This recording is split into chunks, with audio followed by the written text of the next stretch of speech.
Miss ஃபானிகாவுக்கு உங்களை வரவேற்கிறேன்.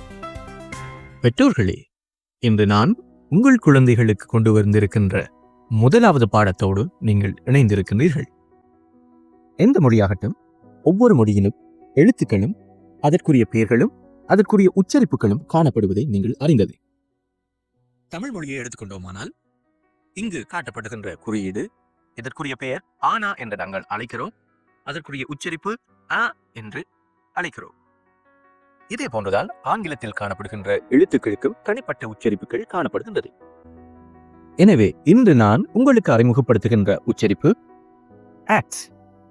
Add. மீண்டும் சொல்லுங்கள், ஆட். உங்கள் குழந்தைகள் ஏ மற்றும் டி என்பனவற்றை அடையாளம் காண நீங்கள் உதவுங்கள். அதன் பின்பு ஏ என்கின்ற எழுத்துக்குரிய ஒலி ஆ. ஆ. அதே போன்று டி என்ற எழுத்துக்குரிய ஒலி. இந்த இரண்டு ஒலிகளையும் சேர்க்கும் போது ஆட் ஆட் என்கின்ற ஒலி பிறப்பிக்கப்படுகின்றது. நல்லது, தொடர்ச்சியாக நாங்கள் அடுத்த கட்டத்திற்கு செல்கின்றோம். ஆட் என்கின்ற ஒலியில் முடியும் சில சொற்களை நாங்கள் உங்களுக்கு வழங்குகிறோம். கேட். கேட். எனவே சி எனும் எழுத்துக்கு என்கின்ற உச்சரிப்பு பிறப்பிக்கப்படுகின்றது. மீண்டும் சொல்லுங்கள். நல்லது. அடுத்ததாக எச் எனும் எழுத்துக்குரிய உச்சரிப்பு, பி எனும் எழுத்துக்குரிய உச்சரிப்பு, எம் எனும் எழுத்துக்குரிய உச்சரிப்பு, ஆர் எனும் எழுத்துக்குரிய உச்சரிப்பு, எஸ் எனும் எழுத்துக்குரிய உச்சரிப்பு. நல்லது. இனி குறித்த உச்சரிப்புகளை பயன்படுத்தி சொற்களை வாசிக்க பழகுவோம். முதலாவது சொல் கேட். ஆட் இரண்டையும் சேர்த்து கேட். மீண்டும் ஒரு முறை கேட். ஆட் இரண்டும் சேர்ந்து ஹேட். மீண்டும் ஒரு முறை ஹேட். ப ஆட் பேட். மீண்டும் ஒரு முறை பேட்.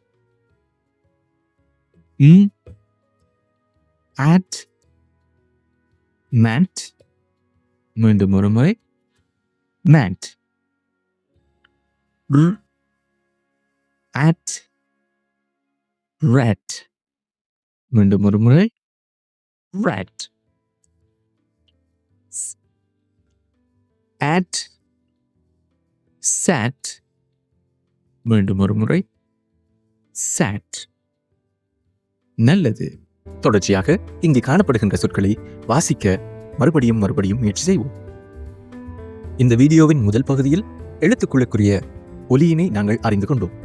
இரண்டாவது பகுதியில் எழுத்துக்களுக்குரிய ஒலிகளை இணைத்து சொற்களுக்குரிய உச்சரிப்பினை நாங்கள் அறிந்து கொண்டோம். அடுத்ததாக நாங்கள் வசனங்களுக்கு செல்கின்றோம். இது மூன்றாவது பகுதி. இங்கு காணப்படுகின்ற சொற்களை உங்களுடைய பிள்ளைகளுக்கு வாசிக்க எப்படி உச்சரிப்பது என்பதை கற்றுக் கொடுங்கள். திஸ், this, is,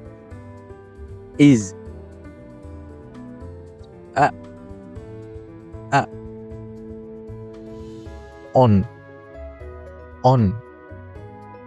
நல்லது பெற்றோர்களே, நீங்கள் மேற்கண்ட எழுத்துக்களை எழுதி காட்டி இவற்றை இவ்வாறுதான் உச்சரிக்க வேண்டும் என்கின்ற விடயத்தை பிள்ளைக்கு ஆணித்தரமாக எடுத்துக் கூறுங்கள். இப்போது திரையில் தெரிகின்ற வசனங்களை உங்களுடைய பிள்ளை சுயமாகவே வாசிக்க முயற்சி செய்கின்றதா என்பதை பாருங்கள்.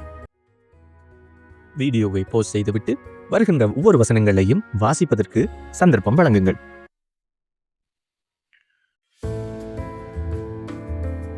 This is a cat.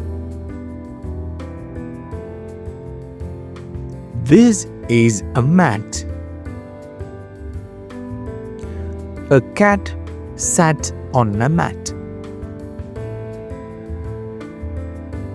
This is a rat. This is a hat. A rat sat on a hat. This is a bat. This is a bat. A bat sat on a bat. உங்களுடைய குழந்தை சுயமாக இந்த வசனங்களை வாசித்திருந்தால் எங்களுடைய வீடியோவின் comment செக்ஷனில் S என்று type செய்யுங்கள். தொடர்ச்சியாக இந்த வீடியோக்களை உங்கள் பிள்ளைகள் பார்க்கும்போது அவர்களுடைய வாசிப்பு திறன் மிகவும் அதிகரிக்கும் என்பது திண்ணம். இந்த வசனங்களை உங்களுடைய குழந்தை வாசிக்கவில்லையாயின் அடுத்த கட்டமாக நாங்கள் இந்த வசனங்களை ஒரு பாடலாக அவர்களுக்கு பாடி பழக்கப்படுத்திவிட்டு மீண்டும் அந்த வசனங்களை வழங்கி வாசிப்பதற்கு சந்தர்ப்பம் வழங்குவோம். எனவே பாடல் ஒன்றை பாடுவதற்கு நீங்கள் தயாரா? இதோ உங்களுக்காக அந்த பாடல்.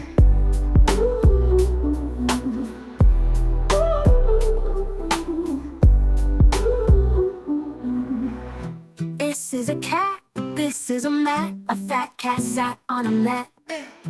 This is a rat, this is a hat, a fat rat sat on a hat. This is a bat, this is a bat, a bat sat on a bat. அருமையாக உள்ளது. நீங்கள் இந்த வீடியோவை தொடர்ச்சியாக மீண்டும் மீண்டும் பார்த்து பயிற்சியை மேற்கொள்ளுங்கள். குறித்த பாடலை உங்களுடைய குழந்தை மனப்பாடம் செய்யும் வரை இந்த பாடலை மீண்டும் மீண்டும் அவர்களுக்கு ஒளிபரப்பி காட்டுங்கள். தொடர்ச்சியாக நீங்கள் பயிற்சி எடுக்கும் போது உங்களுடைய பிள்ளைகள் இந்த ஒவ்வொரு வாசிப்பின் அழகிற்கும் தேர்ச்சி அடையும் என்பது எந்தவித சந்தேகமும் இல்லை. எனவே பெற்றோர்களே, உங்களுடைய பிள்ளைகள் குறித்த உச்சரிப்புகளை சரியான முறையில் உச்சரிக்கின்றார்களா என்பதையும் நீங்கள் அவதானியுங்கள். நீங்கள் இந்த வீடியோ முழுவதையும் பார்த்திருந்தால் நிச்சயம் உங்களுடைய குழந்தை வாசித்திருக்கும் என்பதில் எந்தவித சந்தேகமும் இல்லை. மீண்டும் ஒரு தலைப்பிலே அடுத்த வீடியோவில் உங்களை நான் சந்திக்கிறேன். தொடர்ச்சியாக என்னுடைய வீடியோக்களை பெற்றுக்கொள்வதற்கு இந்த சேனலை சப்ஸ்கிரைப் செய்து கொள்ளுங்கள். அது மட்டுமல்லாமல் இந்த வீடியோ உங்களுக்கு பிரயோசனமாக இருந்திருந்தால் உங்களை போன்று பல பெற்றோர்கள் தங்களுடைய பிள்ளைகளை வாசிப்பு திறனில் ஆங்கிலத்தில் அதிகரிக்க வேண்டும் என்கின்ற முனைப்போடு இருக்கின்றவர்களுக்கு ஷேர் செய்து அவர்களையும் ஆங்கிலம் வாசிப்பதற்கு கற்றுக்கொள்வதற்கான வழியை காட்டுங்கள்.